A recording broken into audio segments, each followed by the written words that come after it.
I'm Shannon, and today we are going to be doing a tattoo tour. Since I've been back on the internet, this has by far been the most requested video idea from you guys. So I figured, why not? Let's just give the people what they asked for, shall we? I've actually done a tattoo tag before, but that was way back in 2016, and since then we have covered a lot more skin. So what I figure I'll do today is go through each and every single one of my tattoos, from the first one all the way until the most recent one, if I can physically remember, and tell you guys all the stories about them, the meanings behind the tattoos, the pain levels of each one, and anything else that comes to mind while we're talking about them. Without further ado, let's get right into my very first tattoo. For my first tattoo, I said go big or go home, baby.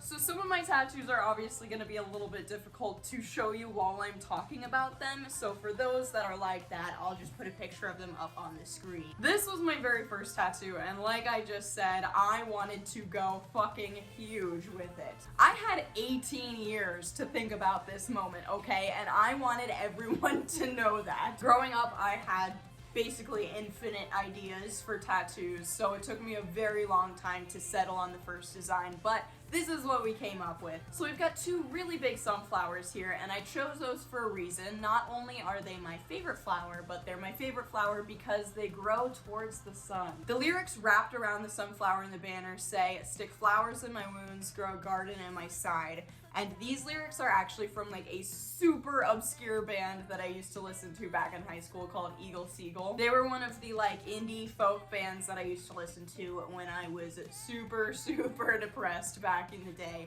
And that also leads me into kind of the meaning of this tattoo. Without getting too deep into it, I was a very tumultuous teenager. I had a lot of issues, and self-harm was one of them. This tattoo was kind of like a promise to myself to stop the self-destructive behavior. In terms of pain, this was one of the worst because of the duration. Your outer thigh isn't like a particularly horrible place because at least I have a lot of fat there, but this tattoo took about 10 hours of sitting. I did it all in one session, and we took one break in the middle of the 10 hours that lasted about 45 minutes, and that was my least fucking favorite part, okay? Anyone who's been tattooed for really long sessions know that if you take a break, which unfortunately is necessary usually when you're going for like 10 hours, when you come back to the tattooing, it feels like your skin is just butter being sliced through with a knife, and it's not a good feeling. If I take those two things into consideration, the time versus the placement, I would give this tattoo about a 5 out of 10 on the pain scale. Usually to get myself through these like insane 10-12 hour sessions, I would be loaded up on energy drinks and fast food. But lately, I have been trying to find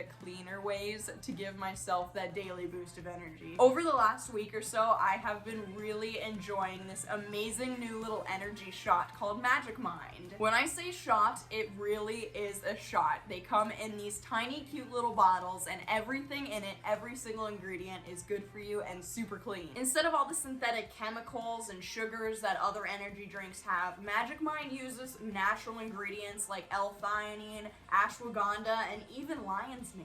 I've been drinking these little shots every day after I go to the gym, and it gives me the perfect little boost to make it through the rest of my routine. As I've gotten older, typical energy drinks have really started to give me anxiety, unfortunately, but Magic Mind does not do that. It's the perfect amount of caffeine, and it keeps me focused and clear-headed instead of jittery and just dying inside. I swear, you guys, these natural nootropics and Magic Mind are changing my life for the better, and if you try it out and don't feel the same way, they have a 100% money back guarantee. I was lucky enough that Magic Mind actually sent me my own month supply of their little energy shots, and I love them so much that I told them, and they gave me my own coupon code for you guys to get 20% off your purchase. If you're interested in upping your energy game with me, I've got a link in the top of the description, as well as a coupon code right here for your 20% off. Use code Shannon20 at checkout. Now on to the next tattoo.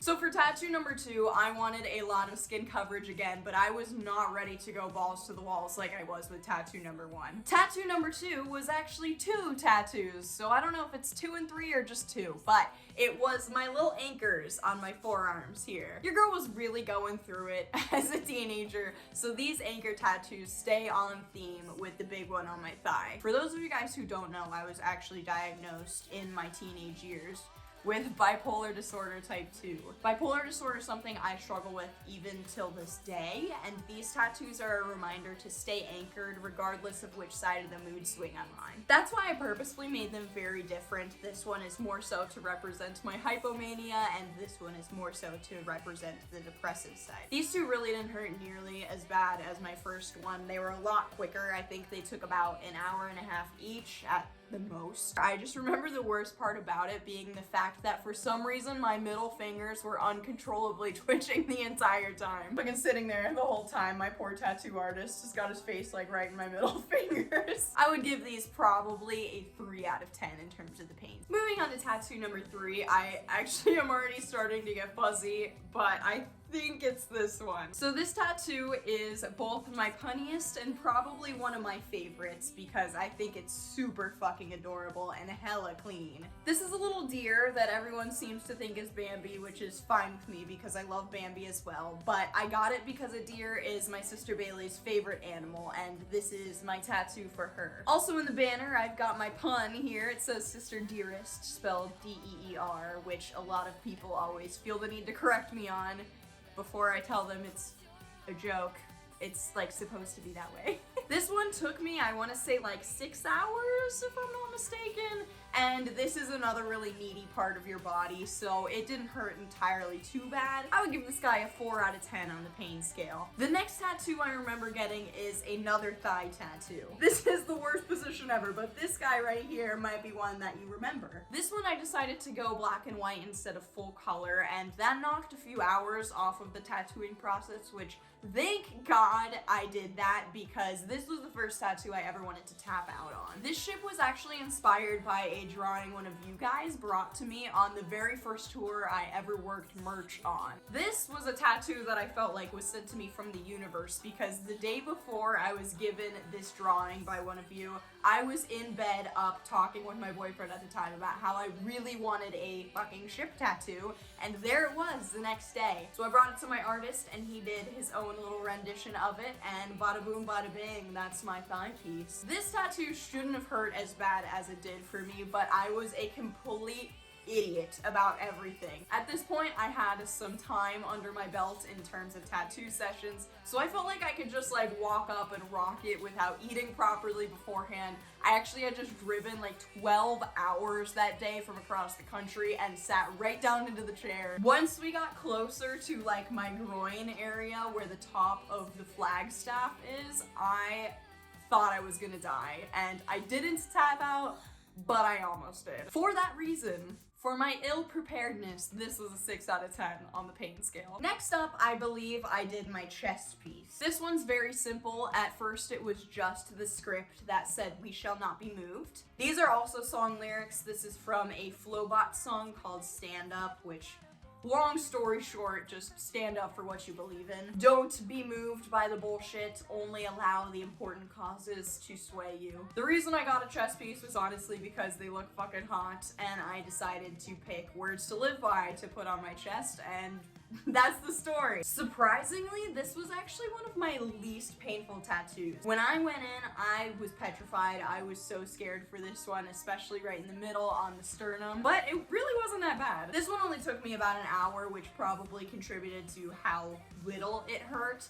But honestly, it was one of the least painful spots ever. Like, I have no nerves there or something. I'd give this one a 2 out of 10 on the pain scale. Next up is a totally fucking different story. The next tattoos I did were my stomach tattoos, and I did both of them at the same time. Whew, just thinking about these honestly makes me want to pass out. They were so terrible. So my stomach tattoos are 2 bonsai trees. As long as I've been alive, my grandpa has been raising bonsai in his backyard, and I mean thousands of bonsai. So when I think of my grandparents, that's exactly what I think of. I got a jade and a desert rose to represent both my Nana and my Pops, as I call them, who are still alive, but I just like having them with me everywhere I go. They took me about 8 hours. I would say 4 hours a piece. Not only is the stomach just like a horrible place to get tattooed because the skin is so sensitive, I could feel every movement of the needle in all my internal organs. For like 8 hours, my intestines were fucking vibrating.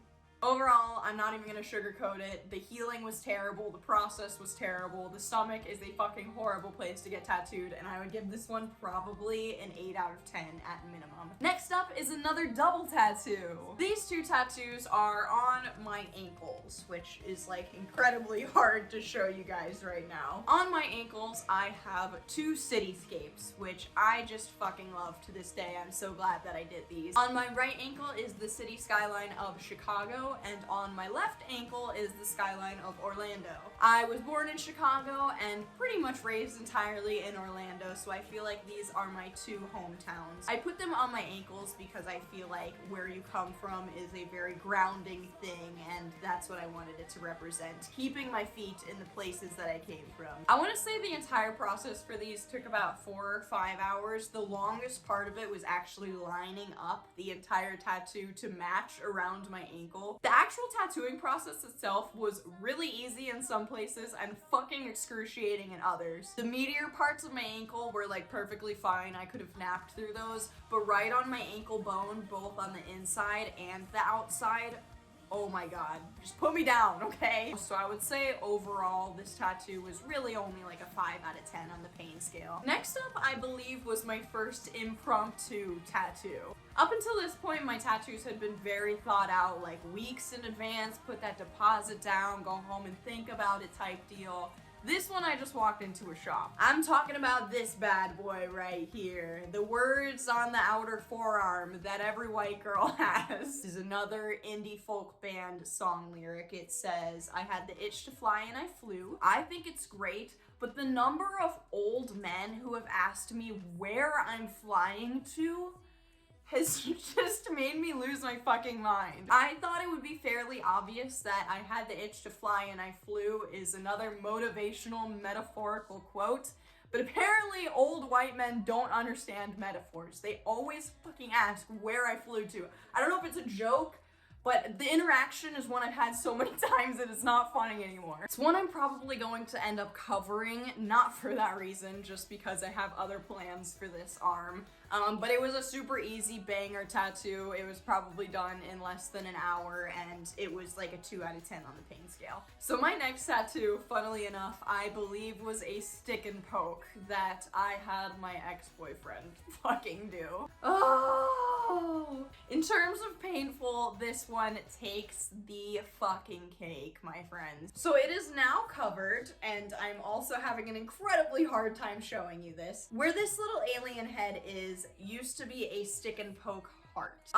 Relationship tattoos. Luckily, this one wasn't like a matching tattoo or anything. It was just a heart that I let my ex-boyfriend do on my ankle while I was totally intoxicated. And it actually came out really cute for what it was, but I had to cover that bitch, you know what I'm saying? Do not do this. I'm straight up saying don't do this, you will regret it. We drew it out when I was sober. I made the plans for this completely sober. We put the stencil on sober, and then I proceeded to crush 2 Four Locos, and my ex went ahead with a fucking sewing needle and some craft store ink, India ink, and went to town. I probably actually only made it about halfway through the tattoo before I threw up from the pain. It's now covered with an alien head that I did at some other point in time when I was getting another tattoo. I was just like, hey, can you fucking cover this real quick? And he did. The stick and poke itself, I honestly would say was probably my most painful tattoo. I would give it a 9.5 out of 10. If 10 is childbirth, stick and poke was right underneath. Not that I know what childbirth feels like, but I'm just guessing. My next tattoo was another impromptu one, and this is probably my worst tattoo by far. After I did that stick and poke, I took quite a long break from tattooing. However, the urge always creeps back up on you, and one day I was driving home from work and decided, fuck it, I'm just gonna stop at a random shop. I don't regret any of my tattoos per se, but I do kind of regret going to this random fucking shop because this tattoo is blown out to bits. Adding on to my foot collection here, I got this script down the side of my foot. The words are subterranean homesick alien, and that's also the name of my favorite Radiohead song. I honestly don't remember if the alien head came first or if the words came first, but they're kind of a package deal now. There's not a whole lot more meaning to that tattoo besides feeling like you're out of place, a subterranean homesick alien. Pain was actually pretty insignificant. I would probably give it a 2 out of 10 because the girl who did it put it on the pad of my foot. Which, if you're familiar with tattoos, and I wasn't familiar with this at the time, you can't really tattoo the pads of your feet or hands unless you're super fucking experienced, because the ink will certainly almost always blow out, and that's exactly what happened. You can still read it, but it's my least professional tattoo probably by far, besides the stick and poke. We're kind of in my bad tattoo decision-making era here because the next tattoo is another fucking relationship tattoo. This tattoo is, unfortunately for me, my only matching tattoo that I have, and it's with an ex-boyfriend. You would think I would learn my lesson. You live and you learn, you live and you don't. Whatever at this point. Essentially, it's a pinky promise. It goes with my ex-boyfriend's tattoo. It's fucking stupid and ugly, and I'm gonna get it removed one day. That's all there is to say about that. The line work is super, super dainty and actually has kind of fallen out a bit, which is good given the circumstances. So it didn't hurt almost at all. I would give this one also a 2 out of 10. Emotionally, it's a fucking 8 out of 10 though, because I gotta look at this shit all the time. So we're moving out of the bad decision-making era here. We're back on track. The next tattoos that I got were an extension of my chest piece. So when it was time to fill up some more space, I thought about what I wanted to add to my shoulders here. Every scene queen and their sister was getting sparrows or doves or something along those lines on their shoulders, so I wanted to switch it up a little bit and I went floral. This flower is called a Johnny Jump Up, and this one is a gardenia, and they represent my mom and my aunt. It's both of their favorite flowers. These probably took about 3 hours a piece, and this one was fine. This one was a breeze. This one was a motherfucking different story, let me tell you. So this one was the one we did first. It went in fine, it looks great, we love it. And then we moved on to fucking this one. And don't get me wrong, I love the way it turned out, but this was another nightmare piece. If you haven't already noticed, and you need me to give you a verbal disclosure warning here, I am super white, I'm very pale. I feel like even on camera I look a little bit more tan than I really am in real life. And I went in to get a white flower tattooed. Ooh, he tried.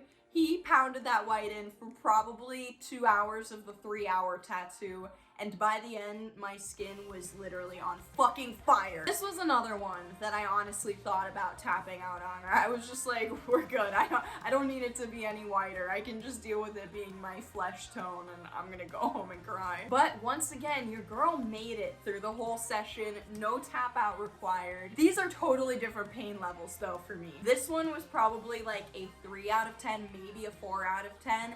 And this one was nearing a 9 out of 10. I'll give it an 8. Needless to say, I will never be getting a predominantly white tattoo ever again. Next up, we're staying equally as excruciating because I did my fingers. Not only did I do my knuckles, for my first hand tattoo, I did my lower knuckles, which according to the tattoo community is one of the most excruciatingly painful tattoo spots you can do. These are my little spiritual tattoos. I absolutely love them. I got them when I was like 20 years old and I was having what I would call a spiritual awakening. Around that time period, I had had my first ego death with psychedelics, and I was just doing a lot of reading into religion, spirituality, self-help, that kind of thing. And I got these to represent that part of my life.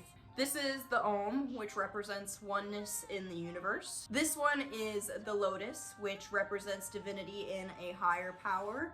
And then on my pointer finger is the All-Seeing Eye, which represents divinity within myself. These I actually had to get tattooed twice in a row. I got it done once, let it heal, it fell out, and I went back and did it all again a few weeks later. The second time wasn't nearly as bad as the first time, but they really were some of my worst fucking tattoos for sure. I would also give these guys an 8 out of 10. Next up was my first flash tattoo, Friday the 13th, yo! For anyone not super into the tattoo community, a lot of shops on Friday the 13th will do special deals where they do like $13 tattoos or $31 tattoos. I was actually gonna go with something like quarter size on the $13 sheet, but when I saw this adorable three-eyed kitty with a third eye, I just had to go for it. I splurged on this one. It's just line work, so it was really quick. I would say it was about a 25-30 minute tattoo, but the spot actually did suck a bit. It was nearing the knee ditch,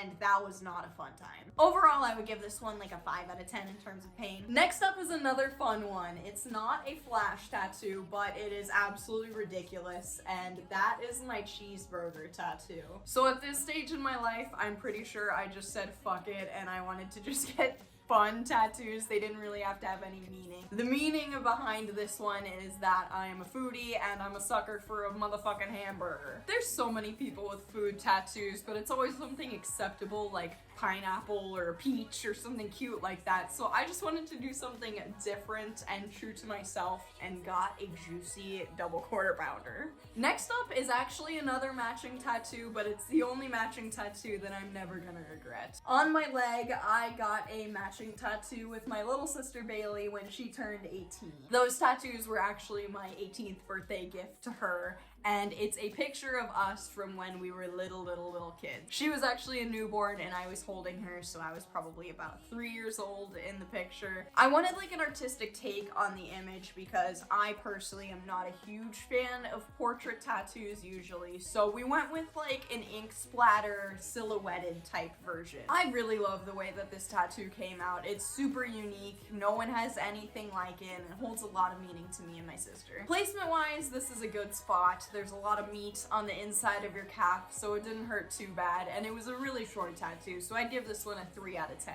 Sticking with the cartoony theme, my next tattoo was actually the Mystery Machine. So besides the fact that I have loved Scooby-Doo since the day I could acknowledge television, this tattoo really does have a lot of hidden meaning to me. So I'll try to keep it short, but a lot of you guys have heard my song Be My Guide. It's about my best friend in high school who passed away of a heroin overdose. Before he died, we had plans to actually get matching Scooby-Doo tattoos together of the Mystery Machine. We would always write each other letters, and when he would sign them off Fred, and I would sign mine off Daphne, and it was just so if anyone ever found them and read them, they wouldn't know who wrote them. We were both huge Scooby-Doo fanatics. I obviously still am, and when he passed away, I decided to go get my half of the matching tattoos. I know that Alex has his up there, so this is actually another set of matching tattoos that I'll never regret. Overall with this spot, it wasn't too painful. The bicep is pretty meaty, but when you get over to like the elbow knuckle, that shit really starts to hurt. Right on that bone there is...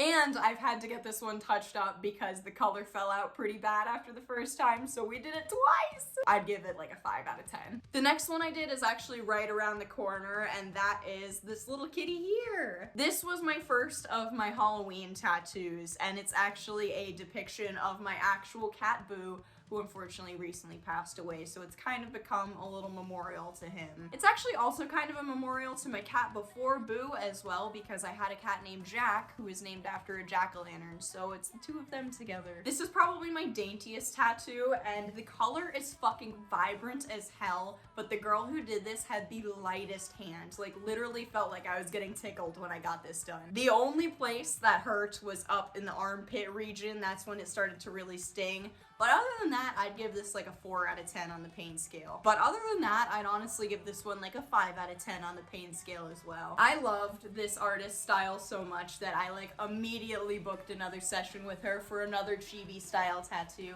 And that was these guys right here. This is my other Halloween related tattoo, little spooky guys.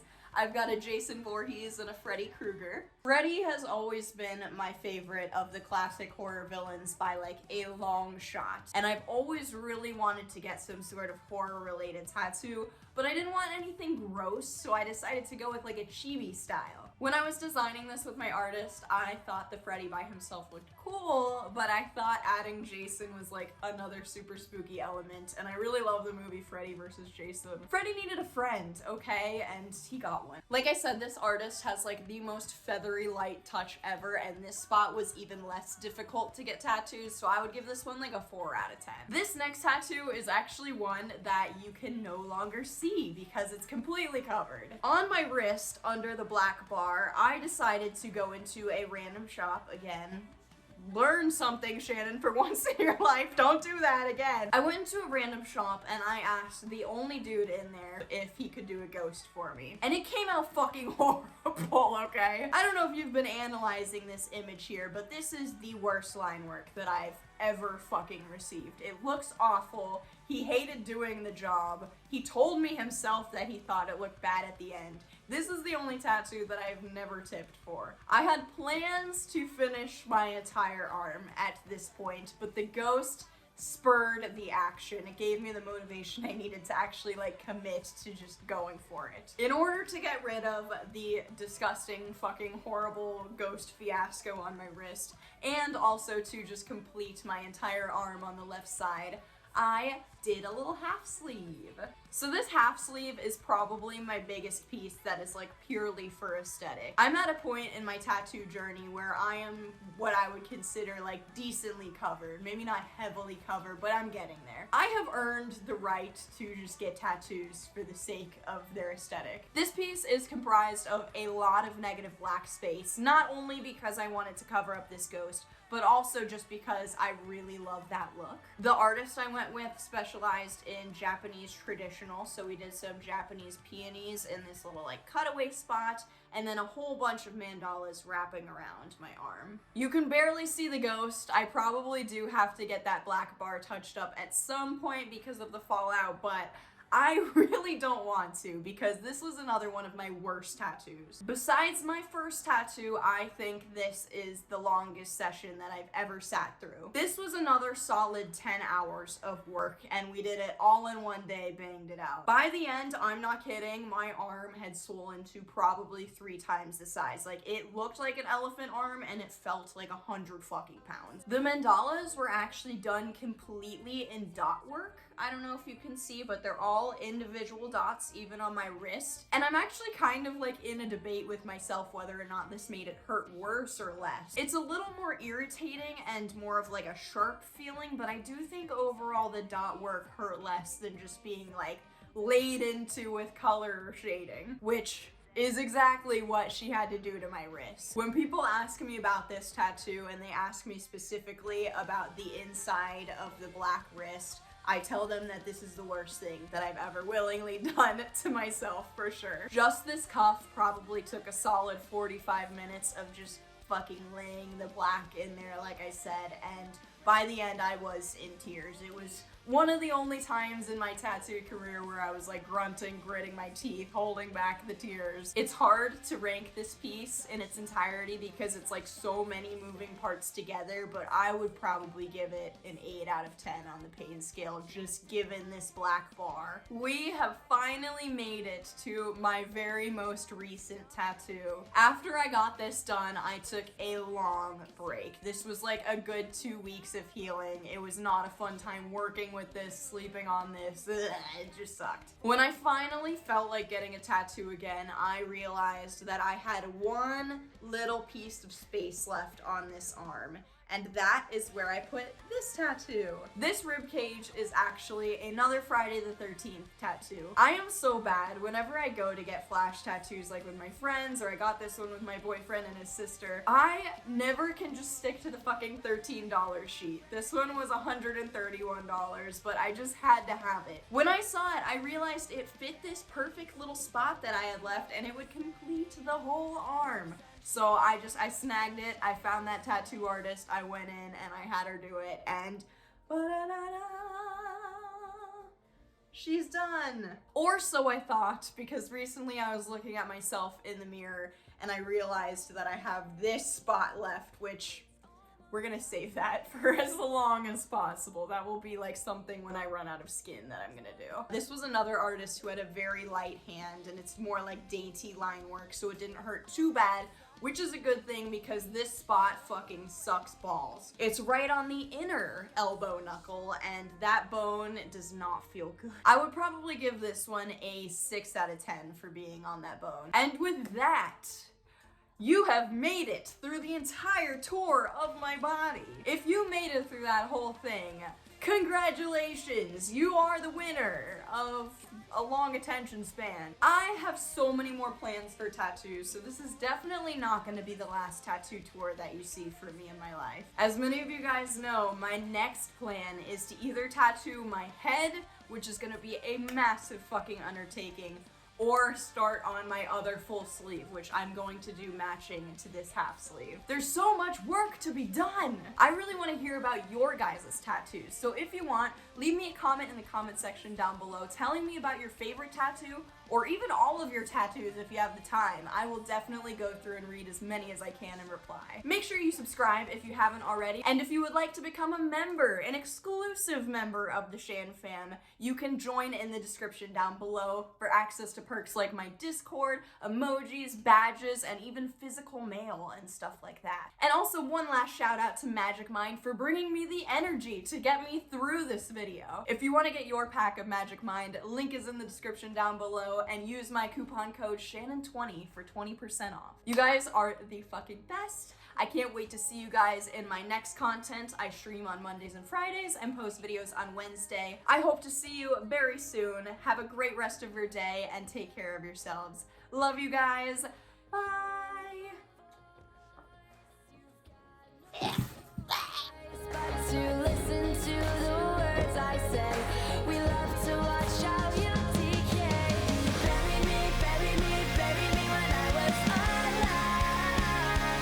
I'm back again to give a big thank you to my members, especially my VIP members. We've got Johnny Socket, K-Pop Fam, Samantha, Sydney Hall, Shelby Lynn, Carter Quinn, My Life is Courtney, Danae Stewart, AJS Creative, and Karina C. Thank you guys so much for supporting my channel. If you want to join the Shan fam, link is in the description below.